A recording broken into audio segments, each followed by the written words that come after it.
This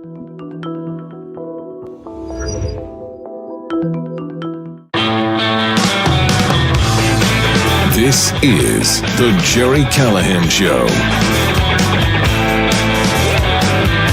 Hi, it is Monday, December 9th, 42 days for Joe Biden to get us in more pointless foreign wars. We'll get to that.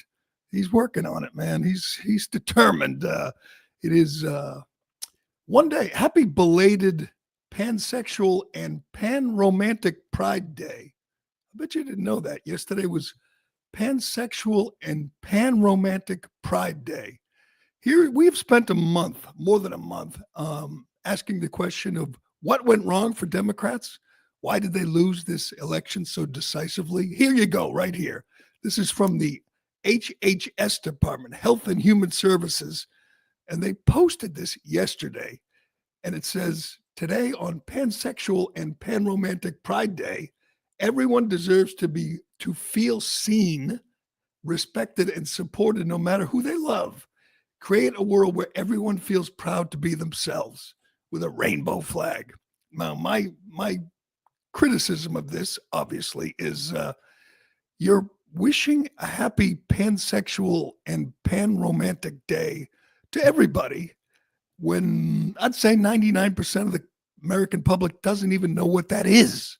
Shouldn't you have to explain it? I mean, I think I pay pretty close attention to these issues, these cultural issues. I have no idea what this means. People who are pan-romantic are supposed to feel seen, respected, and supported. So I'm supposed to support a pan-romantic person. Okay, I'll do that. Who are they? What do they do?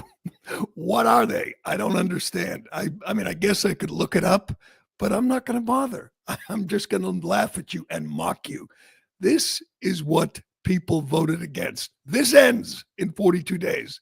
I'm pretty confident for the next 4 years, the Department of Health and Human Services will not be wishing a happy pansexual and pan-romantic day to the American people. What? Any guesses, Ironhead? Do you know what a pan-romantic or a pansexual person is? Do you have any idea? Someone who gets really turned on by non-stick cookware. That's the best guess, I would say. I mean, to each his own. If a good frying pan, a good ironclad pan turns you on, good, go for it. Leave the kids out of it. But what I've never heard, this is the first time in my life I heard the term pan-romantic. That was yesterday when I saw this post, which I assume emanates from the office of Rachel Levine, the elderly obese man who decided in his mid-50s to become a woman and was rewarded with a position in the Biden administration. You're done in 42 days. Rachel, you're done. We will not have to see Rachel Levine again, at least for the next 4 years. And I'm sure 4 years from now, Democrats will be willing to bring him into their administration if they reclaim the White House. By then he'll be in his 60s. Oh man. Anyway. Corey defined it here. It basically, I thought this was bisexual. I thought that's what that meant. Pan-romantic is a romantic attraction to people regardless of their gender. Pan-romantic people can be romantically attracted to people of every gender and people, what? of any gender. So you're right. I thought that was bisexual. What? They're just making it up now. I mean, they even have their own flag. I guess it's pink and yellow and blue. It's like a Ukrainian flag with a little pink on it.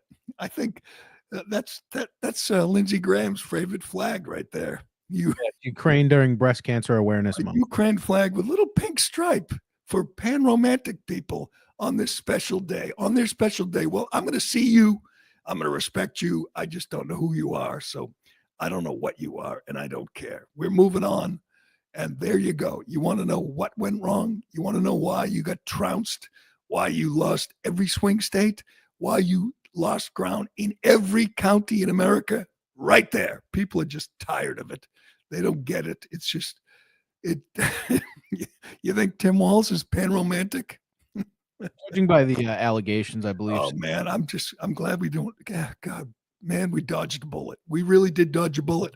Unfortunately, we have 42 more days to hang on to your seats, man, because Joe Biden is not going to Move go on. quietly, as we've said many, many times. He's sending money to Syria. I honestly don't understand this. I get it. He's America last. He loves foreign wars. He loves to launder money and enrich the military-industrial complex. All that. I'm sure he benefits somehow. His family benefits. But they topple dictator Bashar al-Assad, and the first thing Joe Biden says is, "We're going to help with humanitarian aid." He was toppled by Islamic terrorists. They now control Syria. I'm not sure that's a good thing. I mean, I don't know all the details. It's very complicated. But I do know every time we topple an evil dictator in the Middle East, like Saddam Hussein, countries like Iraq and Libya, it doesn't turn out well. It's not like they become stable democracies. Syria is not going to be a stable, reliable partner for the U.S. now that Islamic terrorists have taken control of the country. But that doesn't stop this feeble old man from promising to send them money. Even if you want to send them money, why would you tell the American public, who just voted overwhelmingly to stop this madness, that's your first instinct? Let's send them money. The best headline I saw on this war is the side that was supported by the CIA just defeated the side that was supported by the Pentagon. So we're supporting both sides in this war, kind of like the war next door in Israel or in Gaza or in Lebanon. We, the American taxpayers, who are 36 trillion in debt, are supporting both sides of a civil war 7,000 miles away. People are so tired of this. They don't want to be involved. I don't care what happens in Syria. I do not care. You should not care. We have our own problems. We have our own debts to pay. We have people living in tents in North Carolina, freezing at night when the temperature's in the teens and 20s. And this feeble dementia patient is saying, don't worry, we're ready. We're going to send money to Syria. To whom? We're not quite sure, but we're going to send money. That's what we do. Listen to this pathetic old man. With a new constitution, a new government that serves all Syrians. And this process will be determined by the Syrian people themselves. And the United States will do whatever we can to support them, including through humanitarian relief to help restore Syria after more than a decade of war and generations of brutality by the Assad family. We're going to do whatever we can, including humanitarian relief. Yes, get to work, America. We need, some of your money, and we're going to send it to Islamic terrorists in Syria to stabilize the country. God, enough of this. We've seen enough. We've heard enough. No one wants this. Does any American other than Lindsey Graham want war? Lindsey Graham is despicable. I cannot believe South Carolina sends this guy to the Senate. Here's Lindsey Graham when this thing breaks. It's a long tweet, a long post. It's very convoluted. You finish it, you don't even understand what he's talking about. But here's the first paragraph from Lindsey Graham. I appreciate the airstrikes against ISIS targets in Syria, but it will not be enough. Okay. He says we have to ensure that the roughly 50,000 ISIS prisoners in northeastern Syria are not released. So our job as Americans, as an American military, is to make sure they don't release prisoners in northeastern Syria? That's really how we're going to use our military? He wants ground troops in Syria. Lady G is aroused right now. He loves this. Yes, we're bombing the hell out of them, but it's not enough. We need ground troops to make sure prisoners aren't released from prison 7,000 miles away. How many Americans, a month ago voted for that? Anybody? Anybody want that? Nobody cares. Nobody cares what happens in Syria. And you cannot convince me that there's a vital American interest at stake there. I don't care.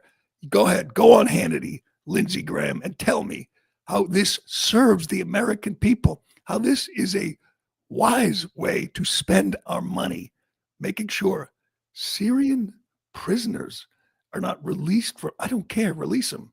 I mean, you really think you can stabilize Syria? It's just so stupid. We got to end this. Speaking of stupid, someone has to explain this to me. I mean it. Donald Trump sat down with Kristen Welker on Meet the Press. They taped the interview. It's over an hour long, wide-ranging interview. It's good. I mean, I watched, and there were things I liked, things I didn't like. But why did he do this?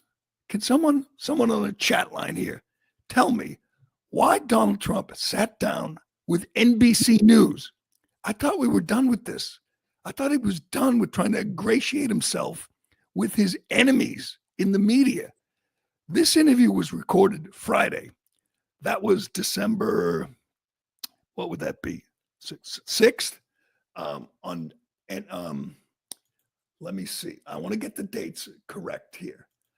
On December 3rd, 3 days before that, NBC News came out with a big story with a bunch of anonymous sources in an attempt to destroy Pete Hegseth. As we talked about last week, this was the most brazen, transparent hit piece I've ever seen. It is a joke. They did a piece on Pete's behavior at work at Fox and never even contacted his co-hosts, the people he sat on the couch with every day for years. Never called them, never reached out. That is a partisan attempt to destroy the man. There's no legitimacy. That's not journalism. They didn't even pretend to look for balance. They are trying to destroy Trump's nominee for Secretary of Defense. That's what they're doing. The mainstream media is in lockstep. They're acting as one. Let's destroy Pete Hegseth. And NBC News is the worst they're the most obvious. And Trump sat down with NBC News 3 days after they did that piece. Can someone tell me why? I know he's cocky, he's confident, he's unafraid, he does hostile interviews, but you're rewarding this alleged news outlet 3 days after they tried to destroy your nominee. They're going to go, and if they succeed in destroying Pete Hegseth, they're going to move to RFK and Tulsi Gabbard. That's their move. Anybody associated with Trump must be destroyed. That's their mission. And Trump sits down with them while talking, by the way, about the failing, mainstream media, the fake news. NBC News is the fakest of fake news. They do everything they can to stop Trump, to undercut Trump. And what does Trump do? He gives his first interview since the election, his first one-on-one interview to Kristen Welker. And what did NBC News do? Exactly what you'd expect. They do this interview. She's lying in the interview over and over again. We'll get to this. She says crime is down. They do a whole piece fact-checking Trump, which is laugh out loud funny. Literally, they say he lied about crime. Crime's not down. Violent crime is way down. It's like that damn debate with David Muir. They just lie. He talks about pardoning the January 6th defendants, which is a great move. I hope he does it on day one. Free them all, even the violent ones. You know why? Because they've been in prison for 4 years.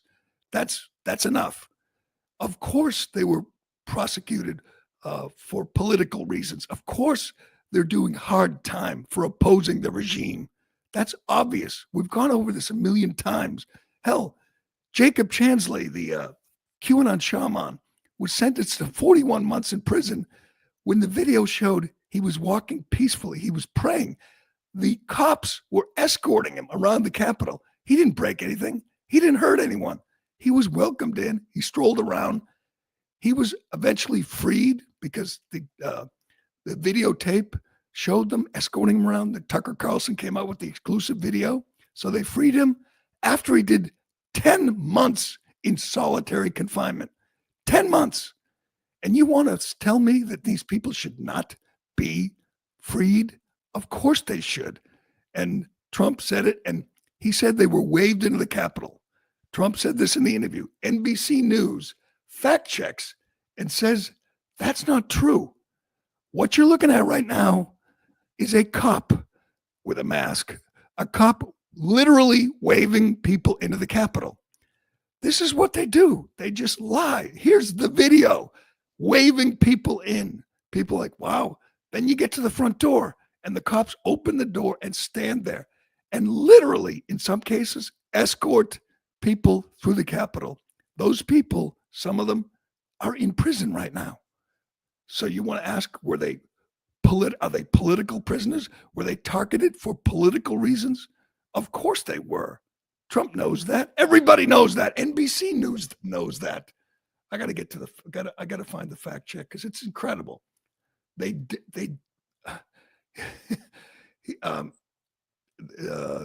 He talks about the January 6th committee, Benny Thompson and Adam Kinzinger and Liz Cheney, and how they've destroyed evidence. How the whole thing was rigged. We know that.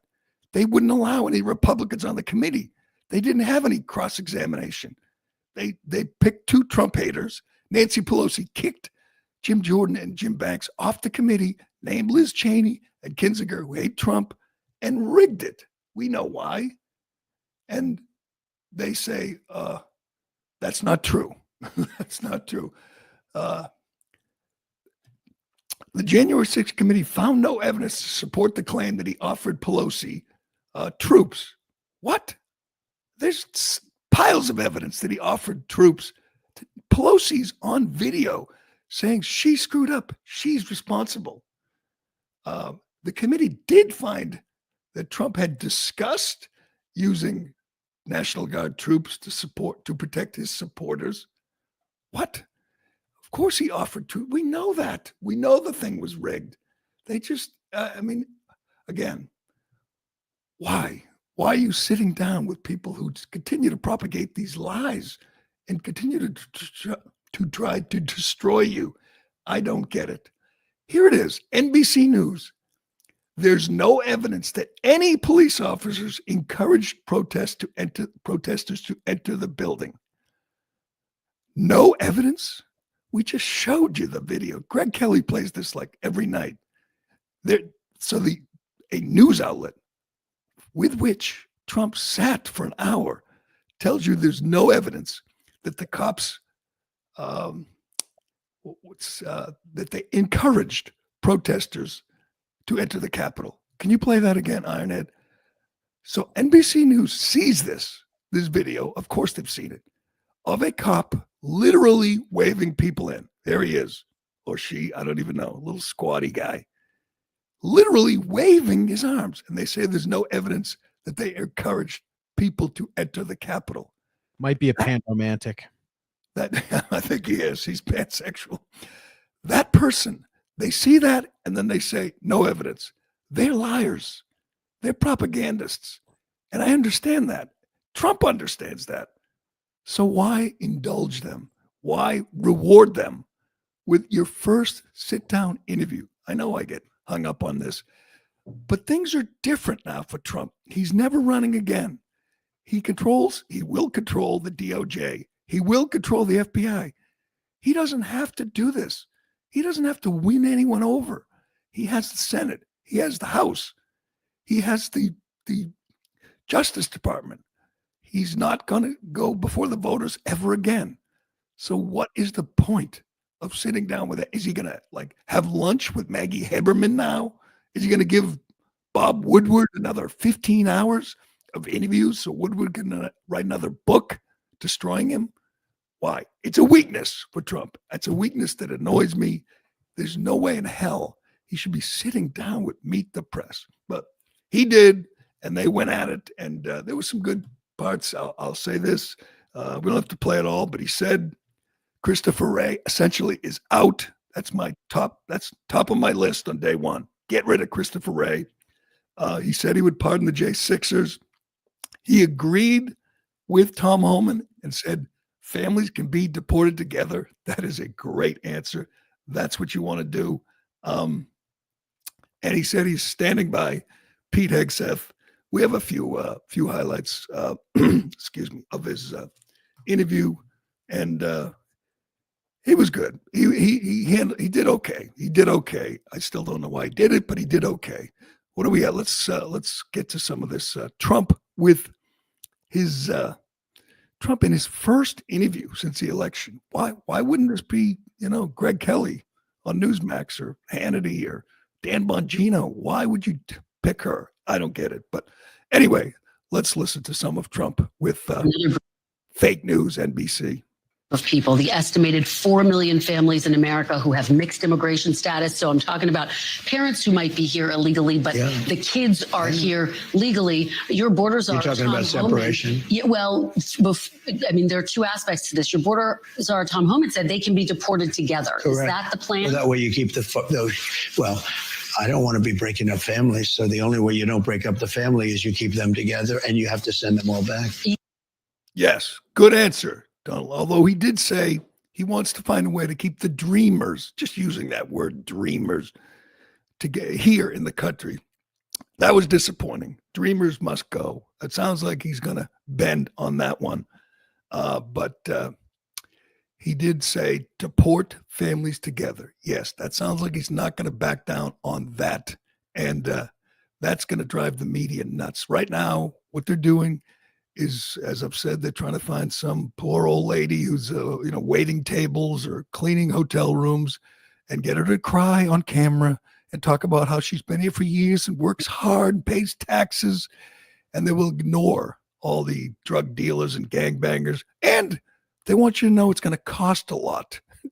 That was Martha Raddatz yesterday.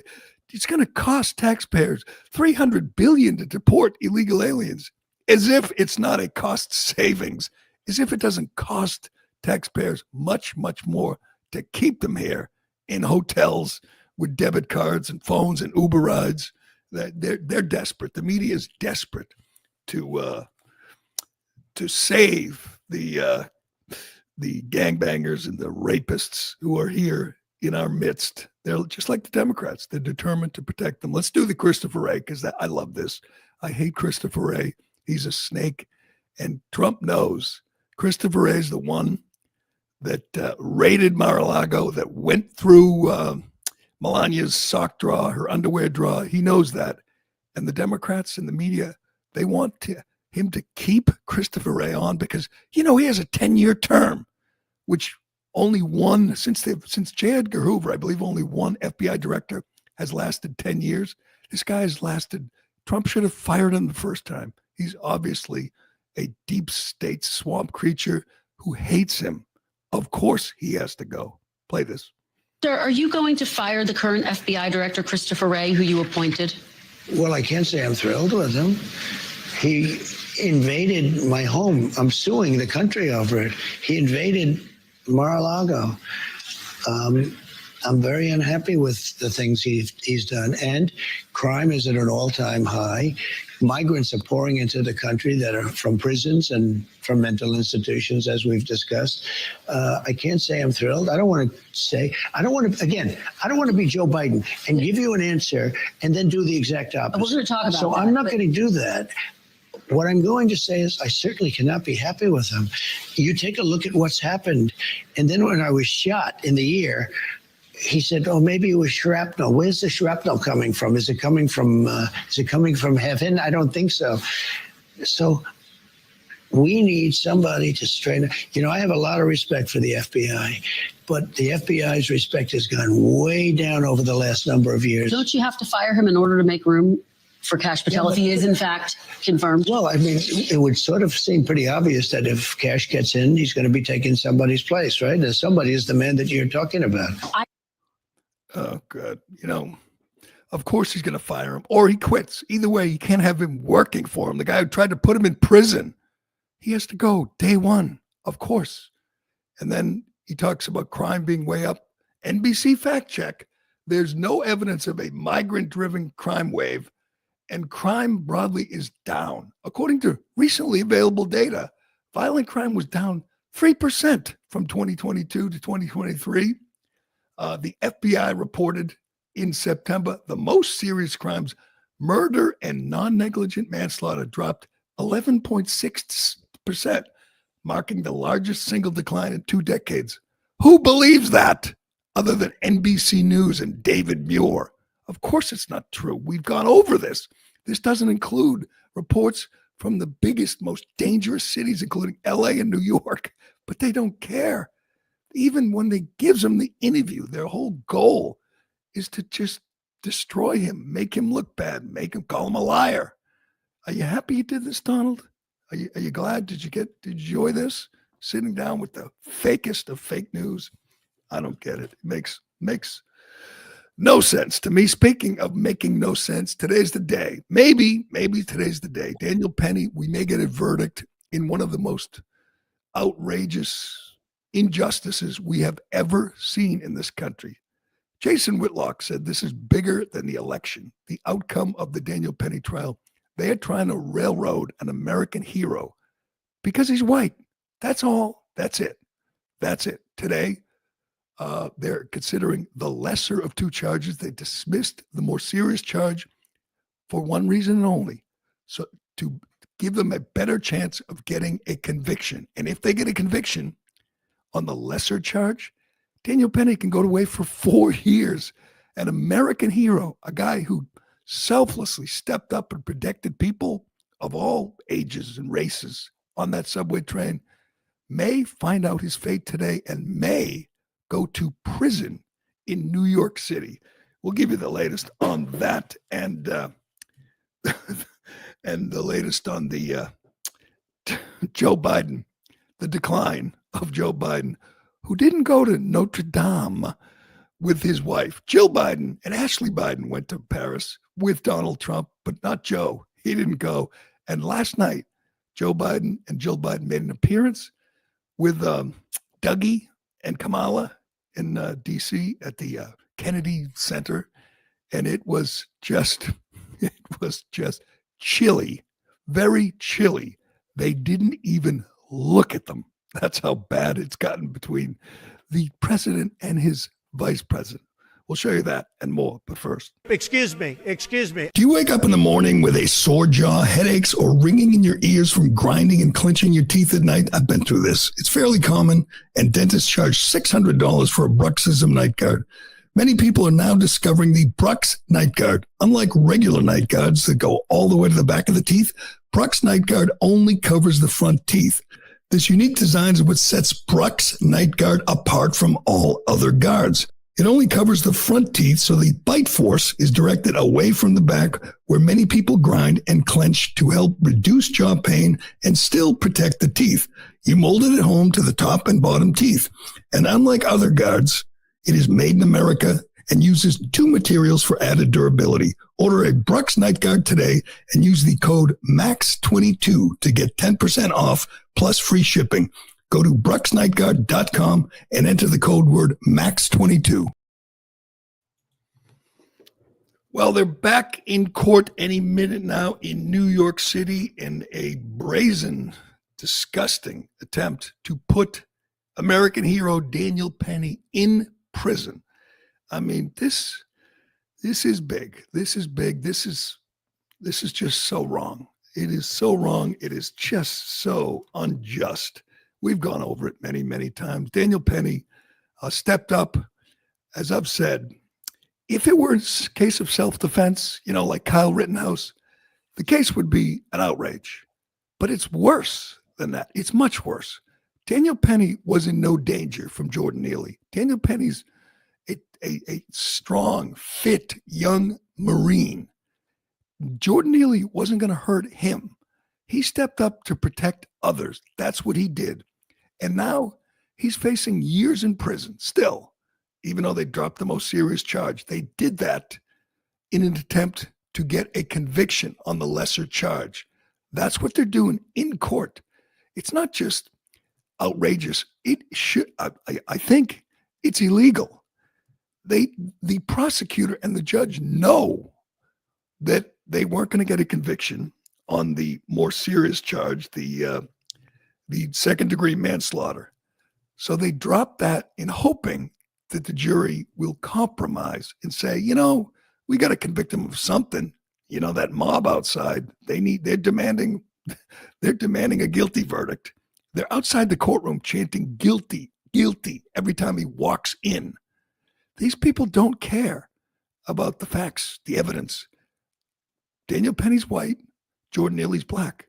That's why there's a trial. That's why Penny may go to prison just for being a white guy who stepped up and attempt to protect, to save the passengers on that train, who said they felt threatened, who said they thought Neely might kill them. He said it. He doesn't care if he goes to jail. He doesn't care if he dies. Penny did what the EMTs wouldn't do. He put his hands on Jordan Neely. Jordan Neely was filthy. He was in a drug-crazed state, and the EMTs wouldn't give him mouth-to-mouth because they didn't want to get a disease. Penny wrapped his arm around him and subdued him to protect others. And the DA, the prosecutor, Daphne Yoran, we've told you about her, very big on restorative justice, who didn't want to charge a black guy with murder because he killed an 86-year-old Asian guy while robbing him. And she lowered the charge because she felt bad for the perpetrator, for the murderer. He got 10 years. She wanted to put Penny in prison for longer than that guy. Here's another case that you don't hear much about. This is amazing. This is the way the legal system works in New York right now. This case was right about the same time as the incident on the subway with Penny protecting other passengers. A guy named Jordan Williams, a 20-year-old man accused of fatally stabbing a New York subway rider, will avoid prosecution, city officials said. This is from June of 2023. A grand jury declined to indict Williams on manslaughter and weapons charges in connection with the deadly stabbing of DeVictor Udarago, 36.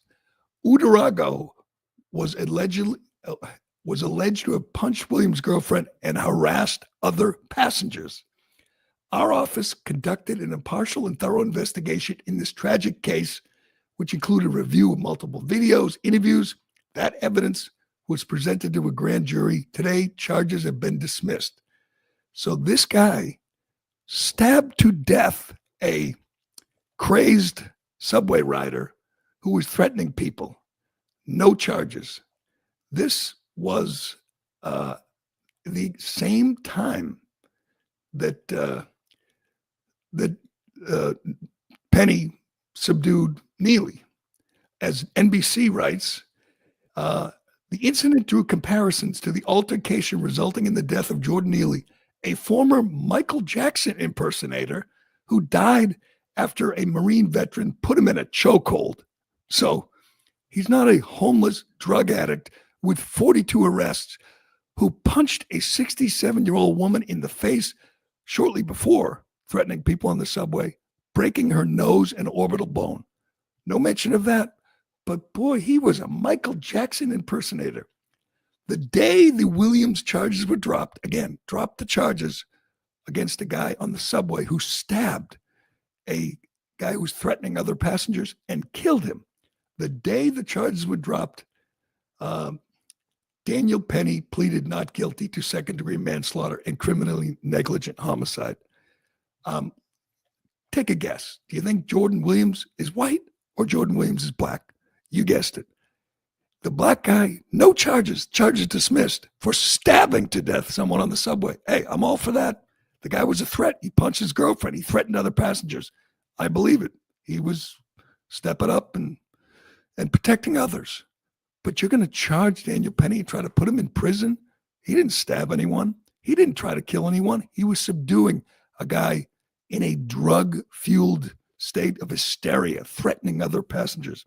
But anyway, they dropped the charges. Dropped the first charge, second-degree manslaughter, in an effort to get a conviction on the criminally negligent homicide, which could result in a sentence of 4 years.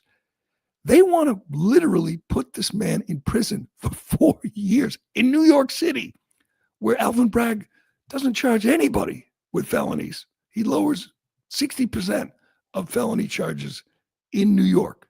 They don't prosecute violent criminals, except this guy, Daniel Penny. And you know why they're doing it? Because to placate the mob. They're demanding justice. BLM is outside the courtroom.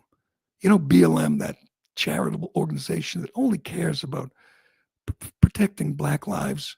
They're outside the courtroom demanding a conviction, calling Penny a Klansman and a white supremacist. He was protecting Black people, Hispanic people, old ladies, kids on the subway. And they want you to believe he's a Klansman. And they're threatening to riot, to protest if he's not convicted. That's what you're looking at in New York City. Don't convict the hero. Don't put him in prison, and we will burn things and break things. Here's Huck Newsom, the New York the leader of BLM, talking about the case. Go ahead. Racism is still alive and kicking in America. There's no other way to view this. Everyone has looked at the case, and those among you who say that Daniel Penny is innocent have racism and bias in your heart. If you look at the facts of this case, then you understand that Daniel Penny is guilty. But today, white supremacy got another victory. Today, the KKK, the Klansmen, the evil in America got another victory. They got that top charge dismissed. America shall continue to America and shall continue to place second-class status on Black people. Unbelievable. You know what? He's right. Racism alive and well. That's what this is. This is racism. He's being charged. He may be convicted because he's white and Neely was Black. That's all they care about. They don't care who he was protecting. By the way, the guy who assisted him and held down Neely's arms, he's a Black guy or Hispanic guy. He wasn't charged. They wanted him to testify against Penny. But and he's not just a white guy. He's a big, strong Marine. And they hate people like this. Alvin Bragg, Daphne Yoran, they hate people like this. It is such an outrage. He must be acquitted, but I have my doubts. I think, and maybe he'll get convicted and he'll win on appeal. Because I was watching this thing unfold, I'm saying, how can this be legal? You you put on a defense. Daniel Penny put on a defense for weeks. I believe the case has been going on for 8 weeks. For weeks, his team put on a defense, and it was designed to defend himself against second-degree manslaughter. And then when the jury's struggling to come to a unanimous decision, you drop the charge and say, just consider the second one. Well, if the only charge was criminally negligent homicide, wouldn't the defense have been different? I mean, how can you, after they made their case, made their defense, change the charges and say, forget that one that you just defended yourself against. We're going to stick to this one. And the obvious attempt is to get a divided jury to agree on a compromise. Oh, you think he's innocent? Well, we'll give him this. We'll throw a bone to the DA, to the prosecutor, convict him of this. He'll only probably do 2 years. What's the big deal? 2 years, 1 year, 2 days in jail is an outrage. And it's the end of anyone ever stepping up to protect innocent lives in New York. The end. It'll never happen again.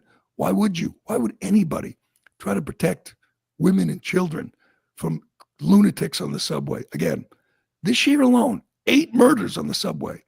Next year, that's going up if they put this guy away. Well, Congressman Eli Crane from Arizona, he's great, came up with a better idea. How about giving him the Congressional Gold Medal? He's nominating Daniel Penny for the Congressional Gold Medal. Hopefully, Penny will be able to receive it. He won't be in jail, but that's what he deserves. This guy's not just innocent. He's heroic. Again, there was no threat to him. You think Jordan Neely was going to physically assault Daniel Penny? No. He was going to assault the little old lady, all the other people on the subway. That's who he was going to hurt.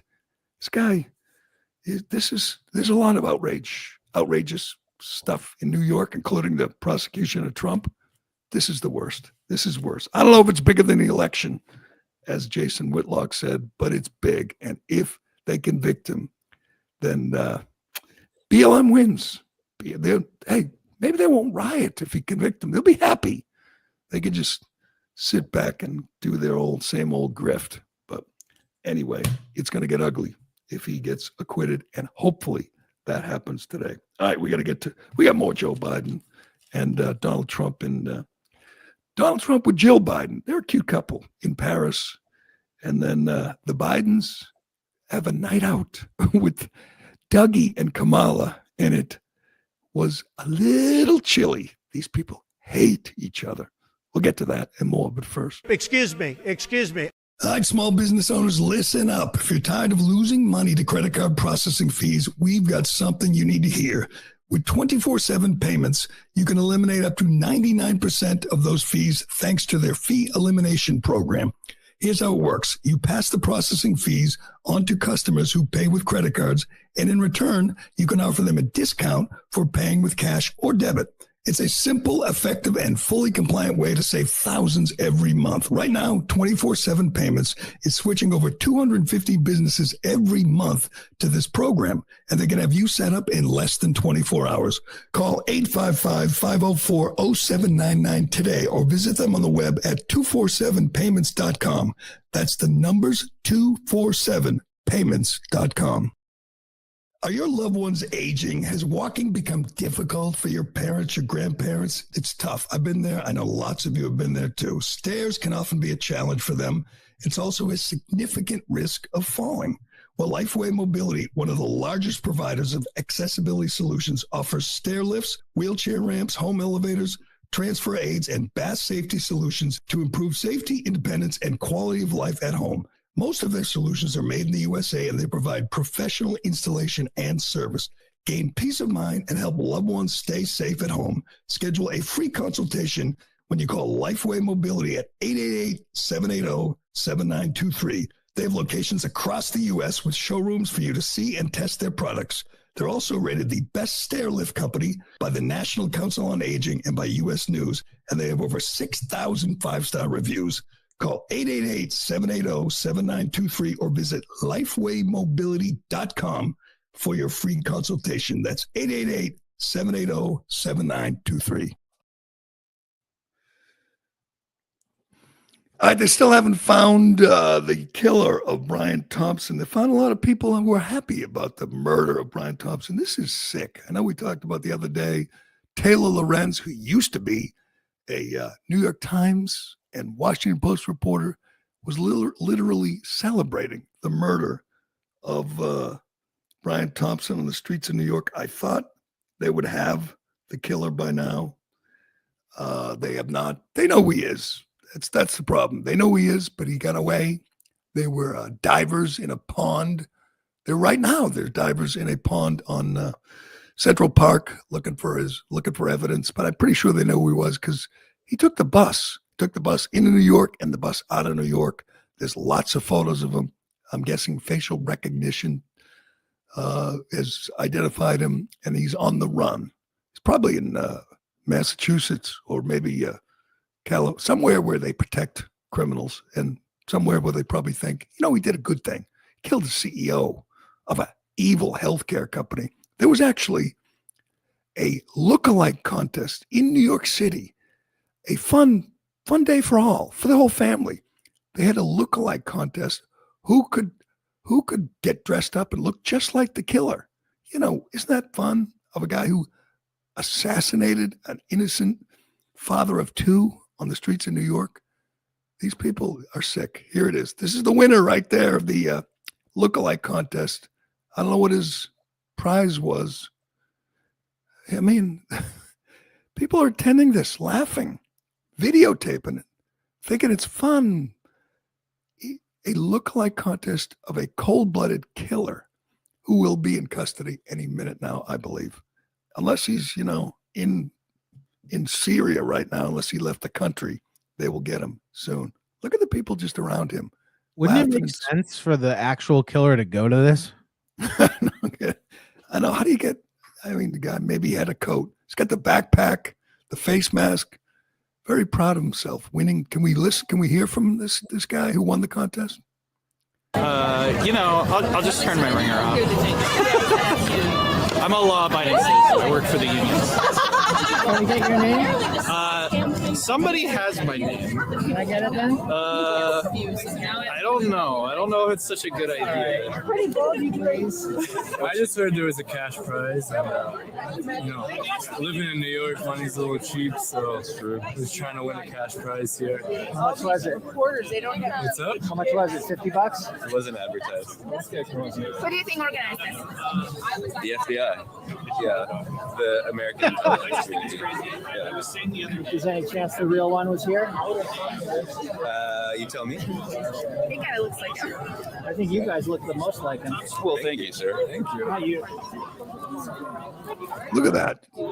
This person has written on her, or is a female, deny, defend, depose, which was allegedly written on the bullets. Look at all these people dressing up and trying to win a cash prize by looking like a murderer. This is just days after the murder. Man, there are some sick people in New York City right now. Speaking of sick people, Joe Biden has 42 days. 42, let's see, of course, Jackie Robinson, Mariano Rivera. Mo Vaughn. Yeah, a lot of 42. No more 42s in baseball. Those days are over. Ronnie Lott, I believe, was 42. Anyway, Joe Biden didn't go to Notre Dame. All the world leaders were there. This was the moment that Donald Trump ostensibly became U.S. president when he arrived in Paris, greeted by Macron, gave him a hard handshake, like crushed his hand, and then appeared 2 seats away from Jill Biden and Ashley Biden. No sign of Joe Biden. Couldn't make it. Joe Biden, by the way, was telling yesterday, I believe, the media about Jill Biden's trip around the world. She went to Africa and everywhere for, I don't know, women's rights or something. They're just trying to milk it in the last few days of getting to use, private jets on the taxpayer. Listen to Joe Biden talk about why Jill Biden went to Sicily. This is hysterical. What was this one? Joe Biden describing why his wife went to Sicily. I don't know if you have it. I don't have that one. I have him mumbling through his Syria comments and then giving Kamala the cold shoulder. I'll find that. Hold on. Give me 1 sec. Okay. Play him rambling. Yeah, this is a good one too. This is real reassuring. This is the president right now. I think he's talking about Syria. We're really not sure. Play Joe Biden, very serious Joe Biden from the Oval Office. Go ahead. We will help ensure stability in eastern Syria, protecting our personnel against any threats, and remain our mission against ISIS will be maintained, including the security of detention facilities where ISIS fighters are being held as prisoners. Rocky 2, when he's trying to make I think it's Rocky 2, trying to make a TV commercial. You can't read. You're costing us money because you can't read. That is where we are with our president. He can't get through a sentence on the teleprompter without stumbling and bumbling. God, that's uncomfortable. But not to worry. He has 42 days left to destroy the world. He was going to try. He's going to do his best. But it was great seeing Trump with Macron and with Zelensky and with Prince, one of the princes, William, Harry, one of those guys. He was very presidential. Trump was this weekend. He was where he's supposed to be, in Paris with all the world leaders at Notre Dame. Joe Biden, nowhere to be found. Is this Joe Biden explaining why his wife went to Sicily? Go ahead. Jill has been dealing with women equality for women's health research, and she just got back from Abu Dhabi and all through Africa, and ended up. Although she did go spend a little time in Sicily, because just a day or so to meet her great grandmother's parents. She made fun of me going back on the Irish, Pat. But I tell you what, I don't screw around. When she gets her Irish, when she gets her Italian up, I don't mess with her. But anyway, you all see her tonight. Jill, She's up changing. Jill is, I believe, 72 years old. She went to meet her great grandmother. No, her great grandmother's parents. Her great grandmother, who would have to be, I don't know, 150 years old. That's pretty amazing. Huh? That's pretty amazing. Went to visit her great grandmother. What a sad state. And we got to hang on tight for 42 days and hope we don't end up in a world war. All right, here they are at the Kennedy Center. Watch this. If you're just listening along, Joe and Jill show up. The crowd cheers. Joe and Jill take their seats next to Kamala and Doug and never even look at them. Don't shake hands. Don't greet. He waves to the crowd like next to them. He looks over them to wave to some more people. Never even looks at Kamala or Dougie. Never looks at them. Jill, same thing. They hate them. You're going to get all the stories soon, from the mainstream media talking about just the dysfunction in this relationship. They despise this woman and her husband. They should. Is that his brother behind him? I think it is one of his brothers who will soon be getting a pardon. God, we can't get rid of these people fast enough. Tell you who we're not going to get rid of, Ironhead. The Kansas City Chiefs. I watched a lot of football this weekend. It was a great weekend for football. And every single team I rooted for all weekend, I watched a lot, and every team lost. Literally. I was rooting for Penn State. I was rooting for SMU, for Texas against Georgia. Great game. I was rooting for the Bills. I like the Bills. I like Josh Allen. I was rooting for the Chargers against the Chiefs because that's what you do. It's what you root against the Chiefs, especially when Harrison Butker's not playing. I root for him, but I root against the Chiefs because everyone roots against the Chiefs. Chiefs are now 12-1. They've won the division for the 9th straight time. If you're not paying attention, it is a bizarre streak, a bizarre season. They have won 15 straight games decided by one score. They won last night, 19-17, I believe. The second straight time they won 19-17. They won on a last-second field goal that hit the upright and went through with their backup, with their third-string kicker. They're 12-1. They're 5-8 against the spread. They haven't covered the spread in 2 months. They win in the last second every week. It is just an amazing thing to watch. They're going to win every game by 2 points, and then they're going to play the Lions in the Super Bowl and get their ass kicked. They're not that good. Patrick Mahomes is taking a beating, and they just don't blow anyone out. It's a wild thing to watch. I mean, we've seen dominant teams. We saw the Patriots for decades. I don't remember, them winning every game by 2 points. Just and knowing that the whole country's rooting against them. I'm looking at their schedule. They're going to do it. They're going to keep winning game after game by 2 points, 1 point, driving people nuts. They're at the Browns, then the Texans, then the Steelers, then the Broncos. They're going to beat them all by 1 or 2 points and finish up 16-1. They lost one game to the Bills by 9 points. They're not in the top 10 in point differential. A 12-1 team is not in the top 10 in the amount of points they beat the spread by. All right, and Juan Soto signs with the Mets.